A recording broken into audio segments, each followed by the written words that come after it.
The listener will no longer be denied. Bigger, better sound. SVG 106.9 FM.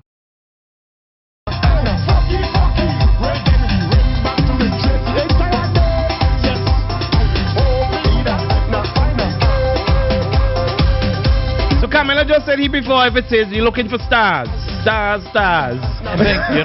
just spend 10 minutes being really, really stupid, right? And then you go on and play, a song that doesn't belong on public radio. That is disgusting, nasty. So you don't like the key?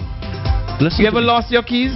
Listen to me. I am not like Camilo, I will tell you you're stupid. Here's the point. He can't tell you being stupid. I will tell you that. He tells me that all the time. But I'm a somebody has to do it. Camilo, I say I'm a despicable harming human. I agree with that. Four key. I mean, Jesus God, man. All right, so let's get back to Camilo now. Camilo, on a serious matter now. You know all about the tape. The tape that is alleged with a senior ULP person, the tapes, whatever, right? We cannot pretend it doesn't exist, in my opinion. These tapes are out there. There's no elephant, but the tapes are out there. As I like to say, what's your view on this? My view, honestly, is that it's a shame that's where politics have gotten into this abuse. I think that whoever thought that they were going to orchestrate some sort of trip down into the gutter, and that the entire country would be enraptured by some sort of descent into gutter politics, has been proven wrong. I think that there was a moment of sort of salacious interest and curiosity, and that has passed, and people in this country are interested in the policies and the programs that are going to take this country forward. And I've always felt if you go down in the gutter, you're indistinguishable from the person who is down there in the gutter with you. You're both covered in slime. So I don't want to really give it any additional credence. I think it is it's an attempt to distract voters and distract people from the things that are important in this. Now, can I turn to something that I regard as very serious? Education and sports. I know you guys like your education revolution and carrying on, right? I understand all of that, and it's great. I don't want to, you've done good things in education. Very good things. Right. However, I am a sports fanatic, and I do not believe that separating sports from education. I believe sports happens to be an integral part of education, right? And I would like to see, if you guys win, that you do a much better job of doing that again. And one of the things I would like you all to do is stop separating a Ministry of Sports from a Ministry of Education, because the people who are playing sports are the young people, and it needs to be better integrated. When my daughter's at school in Canada or whatever, you are required as part of your curriculum to do sports, and it's not just a once a week, it's every day.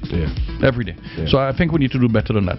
Now, I know you all have been talking about a national stadium, and we all like to talk about national stadiums, which, by the way, it's like a cricket pitch that we build there that we will never ever fill for anything. Why, and I've had this discussion with Sesmac here, so he knows my feeling on it. Why would you, if you're going to build a sports facility, why would you want to put it in Diamond? Same argument I just made with the hospital. Why would you not put it in Arnesville, where it is more central to more people in the country than out in Diamond, which will sit there and unused, and it'll end up being like the National Stadium in the south of St. Lucia in Vieux-Fort, which is now being used as a hospital, by the way. So I need your support. I want sports facilities central to more people. I've heard from people who currently use Arnesville, trainers and athletes. They've come to me and they said, well, that they would think Arnesville would be a more logical location for them. So you will listen to us then? You will not rule it out now? No, I can't rule it out. I've heard people saying that. That's the hope you're listening. I've heard people saying that, to go to Diamond it would require... And the people coming from... Think about the people coming from Leeward. Take a minibus out there, and so they'll be costing. But that said, there were some reasons why Diamond was and I understand selected. That at that time. And right, so I think but the times have changed. It's certainly when those things were first floated, Camilo, there was no international airport. When the commitment from Libya was made to assist us, it was a different time. And since we haven't started, I'm certainly something that could be looked at again. I'm very happy. But I don't know all of the deliberations. But I have heard, like you have heard, from the people who are in athletics, who have made a pitch to keep it in the area. And certainly I have also, as part of the planning for the new city at Arnesville, I have been pushing very hard for an indoor facility in that area, right around the area where the Mustique Airways terminal is Right, now. yeah, I think the that we hangar. can, the hangar is. And Jonathan Palmer said he's willing to Yes, donate. and I when he moves out, think so. that can be repurposed into a hard court and Easily. some other facilities. And particularly volleyball and once you get boxing that, and you're things. getting closer to a central sports area. Correct. But And then you only have one. that's something that I think is worth a look. Is worth a look. So will you also try to commit to getting sports more involved, more integrated, particularly in the primary schools? And particularly in the primary schools, because it's so important that they have proper exposure to some sports and some culture and so on, you know. That to me is part of a general all-around education. In my opinion, we're too focused here on just academics and getting 15 O-levels or CXEs or whatever you call them, instead of getting a proper all-rounded education. I don't think there's an argument against. There cannot be an argument against better integration of sports in the curriculum and producing better rounded people and fitter people. I mean, everybody now, children jump in a car and they go eat some KFC and then they come home and they play video games, and we need to the child of 20 But my years children ago, go and swim, you know. I'll encourage yours too, you know. Yeah. Instead of going home and watch video games, bring You out. you don't have a bad pool in my backyard. Coming Right up on your backyard. It is said that, and you go. I know, and I'm asking this because I have to, but I know what your answer is going to be. But I'll ask it still. It is said that Fitz Huggins, our friend, was sent away to make room for you to run in the constituency. Don't tell me you've never heard that. No, I've heard it. Okay, but so ask Fitz. what's your Ask response? Fitz that question. I can ask It's Fitz. not Fitz true. didn't make a decision It's not to send true. away himself. It's not true. It's not true. Fitz, you Because know, Fitz would have been the one candidate within to give you some serious competition. Well, I think Fitz Huggins is an excellent man, a man of tremendous merit. And doing a good job in Canada, in my opinion.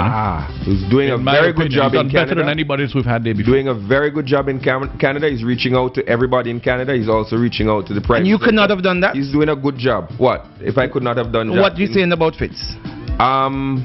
Fitz's skill set for that job is better than my skill set. I agree. Would you say the same about him being a candidate? I don't know.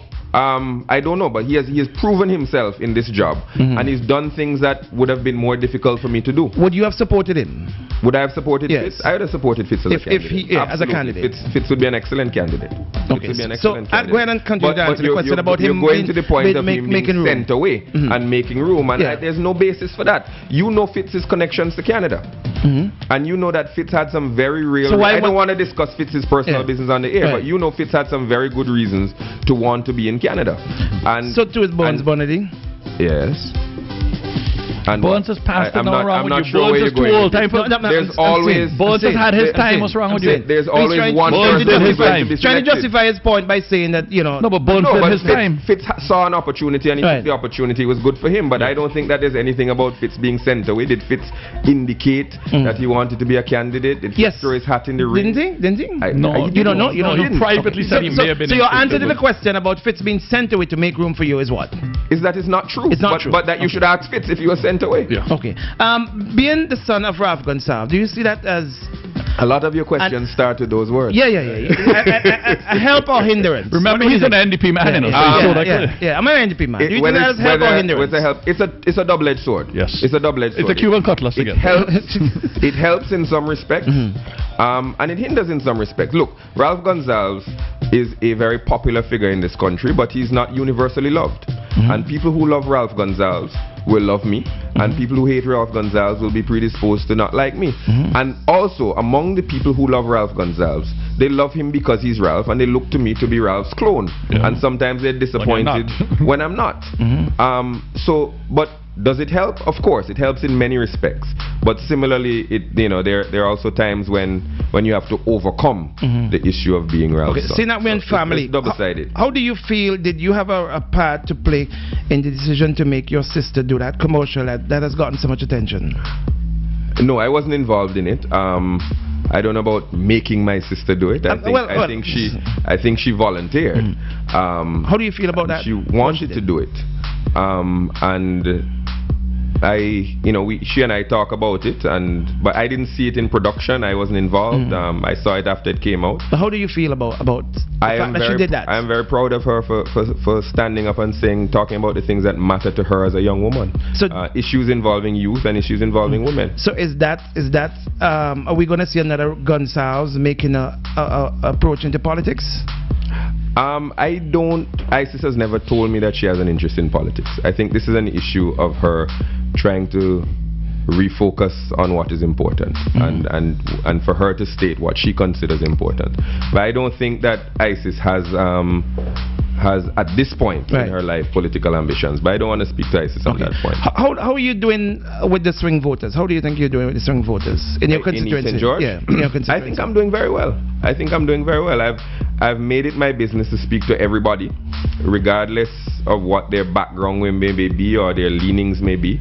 And I think when I sit down and talk to people and tell them what I see this constituency becoming, and what I see this government doing nationally, I think we've been able to persuade some people who are on the fence to support the ULP and to support me. So I think we're doing pretty good with the moderates and the swing voters. What's the one thing you get a lot when you walk into someone's house? What are you doing house to house? What do you mean? Positive or negative or both? Just Anyway. What's the one thing you get? People in Eastern Georgia are very welcoming. Very welcoming. I haven't gotten a bad face from almost anybody. I've been surprised by how welcoming people are. And I've gone about, and what I get are that people are really concerned with making this country and their lives better. There's this perception that everybody out there is looking for a handout or something. Like, it's not true. When you go out and talk to people, the overwhelming majority of people say, here now, this is the thing I'm thinking about. Why don't we have a hard court in our neighborhood? Or why don't we have the laptops going as far up to or far down to another level? People are concerned about policy issues and developmental issues. So when you go into people's houses, they're very happy to see you, but very quickly they get down to this or that issue that is important to them, and we have conversations about those things. If that's the case, why the lumber galvanizing cement? Why the huge amount of lumber galvanizing cement? If you go around this country, you see that there is a need for improved housing stock in this country. There's no way around that fact. Oh, so that's what it is for? It is for relief from people whose properties were damaged during the storms, and improvement of the quality of lives and safety and comfort of people who are in difficult situations. Poverty alleviation is the central plank of this government's existence. Why now? Why not last year? But Bing, this is about the fourth or fifth. No, but this is about the fourth or fifth shipment of material. You agree with me for Bing, I see 30 trucks lined up outside public works. Let me check it. Finally. Bing. Because they have it to say that we playing good cop and bad cop, okay? On the WhatsApp, they say we playing good cop and bad cop. This is not the first time that materials have come into this country. In this huge, large... I've never seen this kind of... Come on, Camalo. You've been doing well so far. You only lied once so far, so come on. Camalo, I have not seen 30 and 40 trucks lined up. Regularly. And what has happened is that we don't see 30 and 40 trucks lined up outside. That's an administration issue. That's an issue of the administration of the program. Camalo, you've been doing well so far. They're doing well so far. Don't start lying. Just say, Bing, these are for election. This is for election. People need these materials, and if you go around, you will see that people need these materials. We have no doubt that we have built up a relationship with a particular provider in Jamaica, who is now giving us very favorable terms on this material. Tankwell. Yes, Tankwell. So we brought it, but it's not the first time, and it won't be the last time. Do you know Tankwell personally? I do not. You do not. I heard the opposition mentioning a lot, asking the question, who's getting the commission on this? What is that all about? I don't even know what that's about. So there's no commission being... No, we can ask Daniel tomorrow. You can ask Daniel tomorrow. Yeah, that's Stone Church. We'll ask Stone Church tomorrow. We'll ask Daniel. Yeah. Go ahead, Stephen. Go ahead. My friend Daniel there. You have anything on WhatsApp there for Camalo? There's some good ones there. The person just made a point and said, listen, Camalo, it's all back... Just said it there. Yeah. It's all well and good for you to say get a lawyer and go to get an injunction against these people in Annisville. Except this is a little individual person who can't afford to get a lawyer, can't afford to go and pay lawyers' fees, like running against two big businesses. I'm not including Trotman in this, because these people told me they went and spoke to Trotty, and Trotty was perfectly reasonable, and he was a decent fellow about this, right? Unlike Lance and Leo and them people. And Camalo, gunshots were fired behind a man's head. A man went over there 2:30 in the morning to tell him to please turn on the music, and when he turned and walked away, they fired gunshots at the back behind his head. I never. This is the first time. I mean, Jesus Christ! I mean, where is the law now? And the police never investigated it. Huh? Yeah, well. And I am sorry. I am not going. I told your father. I told the Prime Minister. I am going to be on this every single day as long as that 10-year-old boy can get no peace. I am not stopping this one. Huh? So maybe it's the old lawyer in me, but I am a little idealistic about the law, and I think that the law is. But I'm idealistic about the government doing the right thing here. It's there to be the equalizer between. Yeah, but that's what we have. This is why we elect you guys to protect our children. Our 10-year-old child need protection. What I'm saying is there are zoning issues that have to be looked into. There are planning issues that have to be looked into. But while all these things are being done bureaucratically and administratively, there is the court. You guys could pick up the phone and tell Leo and tell Lance, stop this now. You haven't been given permission for it, and you refuse to do it. Why? No, the Prime Minister calls in and says to us, oh, it's going to cabinet. This is not a cabinet issue. This is enforcement of our existence. I have a letter from the Commissioner of Police dated back in July, and I'm going to read it out on here this week, right? The Commissioner of Police says that he is going to enforce the laws about the Noise Act in the country, and he has not done it. And since July 21st, it is now November, and he refuses to enforce the laws with these people. And these people will cost your party votes because of what they are doing. I think, again, I don't know what are the planning and zoning issues, but what I'm saying is based on what you told me and what I know. Yes. And the pigs in the residential There's an individual recourse for this woman.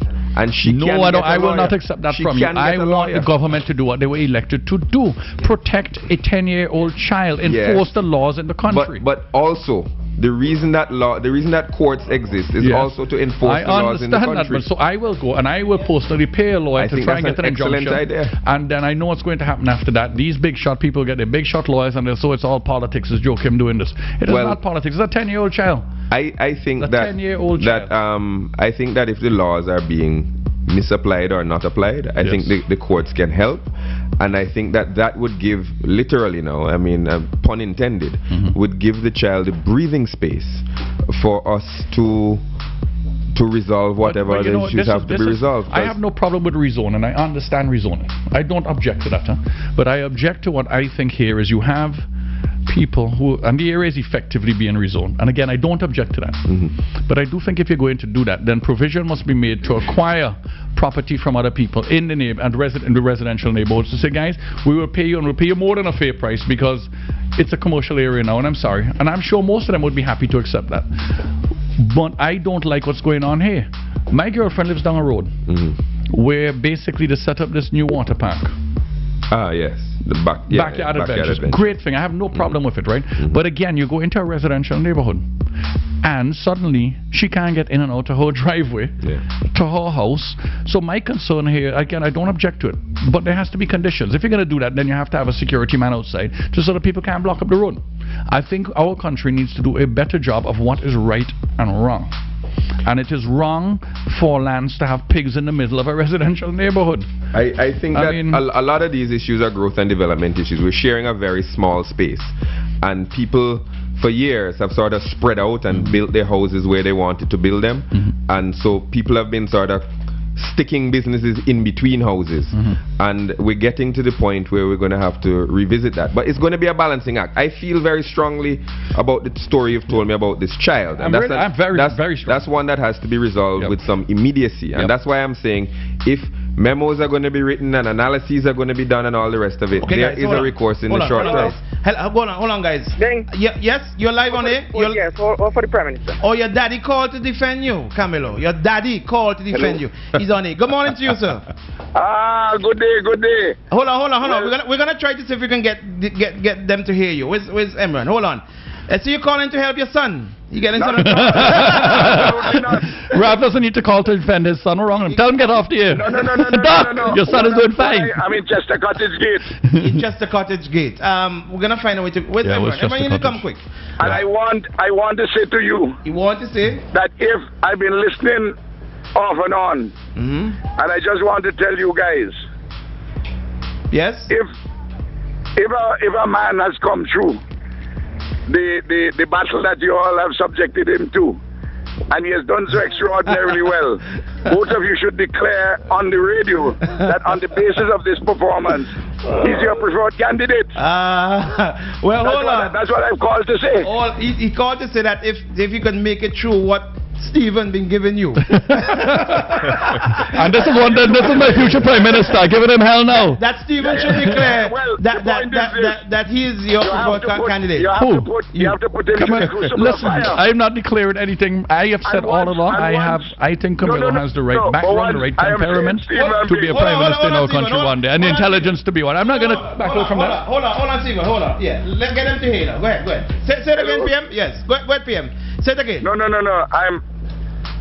I'm at the top of Chester Cottage Gate, and I'm looking at the majestic Atlantic, and it's a good point as you all are down. Hello? Yeah, we're here. We're listening to you. As you're winding down to say, well, guys, Camilo, you have done so extraordinarily well this morning.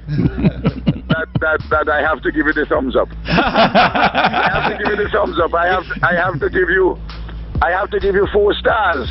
You have to. You want the stars or the vote? Which one do you want? He wanted to give him some more allowance. I'll take the vote. Camilo prefers the vote instead, he says. You don't need 4 stars. PM, I want to ask you something because I asked Camilo and he said yes, right?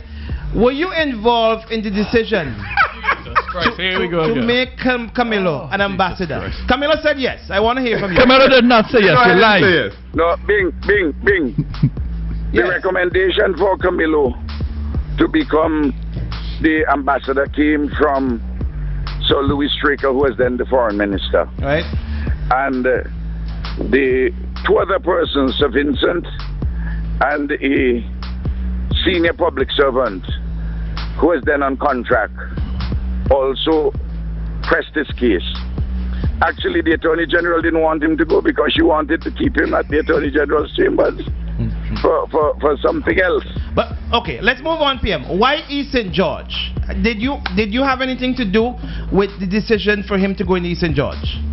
No, the person shortly after the 2010 election, Clayton Bergen came to me and said that that was his last run, and that people are talking about Camilo, his constituency council on his executive. I told Clayton, I said, well, I have no seat to offer anybody. Anybody who interested in a seat has to be on the ground. They have to go around. People have to like the person. The person has to have a tremendous love in his heart for people. And I told Camilo that too. But I was not his patron. But Clayton pushed him, and again, Sir Vincent, Sir Louis, and a number of other people who think very, very highly of Camilo, right, and justifiably so. Okay. But I, as his father, I was reluctant, diffident in this process because I always want to be very careful. Okay. That nobody would say that I brought any influence, due or undue, to bear on this process. I want to ask another question, which your son has shied away from. Honestly, but I've said this publicly already, you know. This is not news. Yeah, but I want to ask another one, which he has shied away to answer for. Well, he said no, right? There are a lot of talks within the country, and I can't understand why Camilo will not want to go along with it. Which says that Camilo is ultimately going to become the next leader of the ULP. What is your take on that? You are absolutely a provocateur. You are a provocateur. Could you answer we have a democratic process. Right. We have a democratic process inside of. Will you like to see your son the next leader of the party? Our party. Would you like to see your son the next leader and ultimately the next prime minister? Look, I am going to the people to be prime minister of St. Vincent and the Grenadines again for another 5 years. Right. Every person who has an ambition to be prime minister, or if that ambition is thrust upon them by persons who think that they have it, they will all be subjected to a democratic process.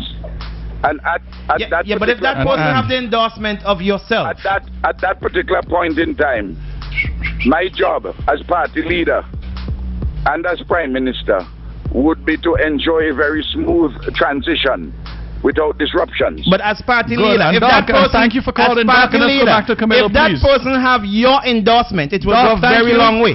Does Camilo have your endorsement? The point about it is this. I am not without influence, but I will stay above the fray and massage the process to ensure that there are no hiccups in the transition. All right, Steven wants to move on. Yes, Steven wants to move on with No, Camilo. Doc, thank you for calling. I didn't want to get somewhere where I could make the connection on top of the hill, and I just wanted to say that I'm so proud of my candidate Camilo for standing up so well to you guys and has done remarkably well, and I just want that to be on record. You hear me? Yes. I think this has been magnificent radio this morning, hard-hitting interviewing, and someone who has shown that he's up to the task.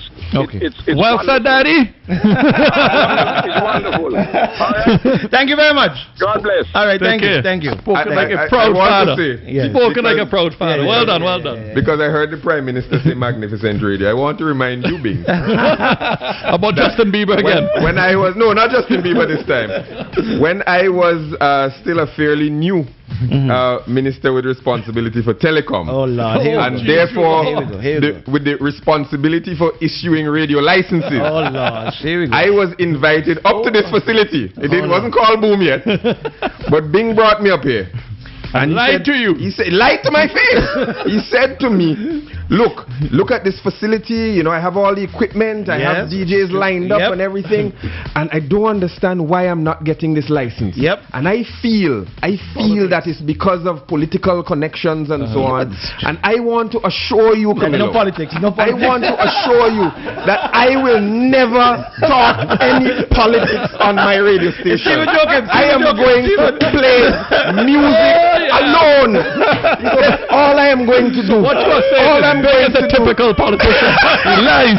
He said, if you give me this license, I Lord. promise you have my word that all I want to do is play music. Now, the best thing about the program now is the politics, because as music Justin is Bieber playing is Justin like- Bieber. Yeah, but you weren't listening to us during carnival time. Yeah. No, I'm just, I want to get back. teasing. I want to I'm get back to the teasing. issues. All right. I'm teasing. Is Linton Lewis an easy candidate to beat in your mind? Is Linton Lewis an easy candidate Yes. to beat? Well, Linton Lewis has never won an election. So I think that's the answer that I would give to that. The And cameras I- are on, Steve. You can't behave like that. The cameras Oh, are sorry, on. sorry, Cameras I are realized on. I didn't see Cameras the are cameras on. on. Cameras are on. Do you think women hate? Because I hear that being it has been thrown sometime under the carpet that women hates Linton Lewis. I don't know if women hate Linton Lewis has support from women. There's some women that support Linton Lewis. You can't get the vote totals he's been getting without women voting for him. But the view of that particular demographic, women to Linton Lewis, I haven't done any polling in that regard. Okay. So, The party leader, the opposition leader, lives in this constituency Yes. that you're trying to. Yes. Does he help in this situation with Linton Lewis? Does he do house-to-house campaign? Do you know? no, the leader of the opposition. Well, the leader of the opposition, I don't want to put this as a slight on Dr. Lewis, because I don't think the leader of the opposition does much house to house at all. He certainly hasn't done it with any other candidate to my knowledge. But my understanding is that when Dr. Lewis goes around, he doesn't go with the leader of the opposition. But I think that's true for everybody. The All his candidates. our prime minister goes around and does house to house. He will be with me in the constituency this week. He was with Debbie Charles and some other people last week. So he goes around because leadership is going to be an important issue in this election. And Is leadership the most important issue in this election? I think, look, I believe that there's a large chunk of the people in this country that vote party because traditionally they voted one party or the other. But the next issue, next on the agenda is leadership. People want to know who the prime minister is going to be. This is a small country and we have it divided up in these constituencies. But when people go in the voting booth, they want to know who is their prime minister going to be. Who is the person who is going to lead the country? And I think it's a problem that the NDP has done, is that they have never given the Vincentian people during the entire tenure of Ralph Gonsalves a different question. The same question that they asked in 2001 is the same question they're asking in 2015. Do you want Annie Eustace or Ralph Gonsalves to be your prime minister? They asked it in 2001. People said Ralph. They asked it in 2005. People said Ralph. They asked it in 2010. People said Ralph. They're asking exactly the same question in 2015. But that question, to go back to lawyer talk, has been asked and answered. Do you think people are better off now than they were in 2001? Absolutely. Absolutely. That goes without saying. Poverty reduction, education, infrastructure, foreign policy, you name it. There's been an improvement during ULP's time in office. You name it. Stephen, one of the most thing that I've heard about Camilo on the campaign from the NDP is that he's not Vincentian, he's not from here, he can't relate with you. Camilo, how do you feel about that? Because you hear it, Stephen, we hear it. We've heard it. I think if that's the best shot they have against me, I'm doing pretty well. I'm doing pretty well. If that's the best shot they have against me, and you know, they're so inconsistent. You know, they called. I'm not the only one they've called a foreigner. They called Jomo Thomas a foreigner because he didn't live in the constituency. They called Carlos James a foreigner because he doesn't vote in the constituency. But they have people in the same situation. And the Dr. Lewis is on record as saying that he has never felt more comfortable in his life than he felt in Wales. And 90%, he even put a number on it, 90% of who he is as a man came from his time in Wales. And that he was more comfortable there than in the country of his own birth. But I don't know why you raise this foreign as an issue. Does that matter in terms of how much representation and how good representation, a good representative that this person can be? That what?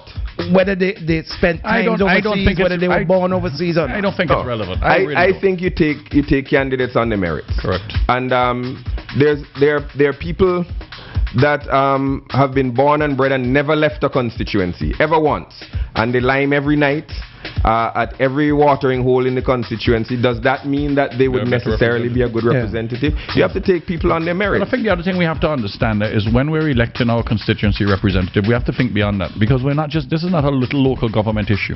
Whoever you haven't done, that's why I don't particularly like our system of government. I really don't. I much prefer the American system, a presidential system. Because the people you elect as your local representatives, suddenly they have to step up to a different level. They have national responsibilities. They have national responsibilities now. And you elect somebody who you're going to put as your Minister of Foreign Affairs, for example, right? Okay. If you don't have anybody with any experience in that area, you could have some serious difficulties. And that, I guess, is why we try to have this provision for senators and so on to try and cover some of those weaknesses. And that would be the best. But I mean, you know, I've said all along, if I ever ran for 2020. In 2020. I don't want my people to see me. I'm going to go there, I'm going to bust my backside for 5 years, and I'll do the best I can. And if you don't like me after, vote me out. Right? But I am not interested in coming around and begging you and giving $20 and, you know, and 3 for 10. High roads. Okay? You know, and I think we need to be more grown up at some point, right? Camilo, we need to stop painting up the roads and disgusting, man. What are they doing to us? Why are they doing that? Look at Cyan Hill, I mean. I agree 100%. You painting up the roads too in your area? There's not one drop of red paint on the road in this country. Really? Not one drop. That's true. Shake his hand. Shake his hand for me. Shake his hand for me. There's not one drop. Make sure you get that on camera. When we finished, the first road that I shepherded through the process was the Fair Hall Road, which was in a bad state, and we got that road repaired. And almost the very next day, NDP people started going up the road painting the NDP sign, and there was a pressure on me from our team. Oh gosh, man, look what they've done, and you just made the road, and they nasty up your road. Of course, it's not my road, but that was the talk immediately. And then we did a piece of road in Choppins, and the same thing happened. And they started going around, and there was this pressure to respond. But I think that in 2015, you don't need that kind of. You don't need that kind of. Look, because you have the road. In when my father began running in 1979, there was probably a need for that. You couldn't even get a face on a poster. It was black and white. Somebody pointed out to me that what really mattered to is the symbol, the key and the star. Because in those days, a lot more people were functioning there were literacy issues. And literacy issues. We don't have that anymore. But look, we have internet. Still doing this? We have all of these radio stations. We have television. We can print high quality posters. We have social media. I don't know. I would have to really be convinced that is an effective mode of campaigning. And then secondly, it's graffiti. It's graffiti. That's what it is. It's graffiti. And Bing told me the other day he's going over Cyan Hill. There's a cruise ship in the country on Friday. And the tourist people are standing up, they're taking pictures of our graffiti-ridden sign. I think it is disgusting. And vandalism. Look, if you come off the cruise ship berth, do it today, and walk the path that the average cruise ship passenger would have to walk to come into town. If I were a passenger and this was a country I'd never been to before, I would turn back. I would be scared. Because I think I'd have been dropped off into some ghetto. Correct. Where there's all this graffiti painted all over the place. I would feel unsafe. I wouldn't know what a key is or an NDP is. It might be a gang. Correct. NDP might be a gang. And so I would turn back. It is really, really unattractive. And I think that we've moved past that. The listener will no longer be denied. Bigger, better sound. SVG 106.9 FM.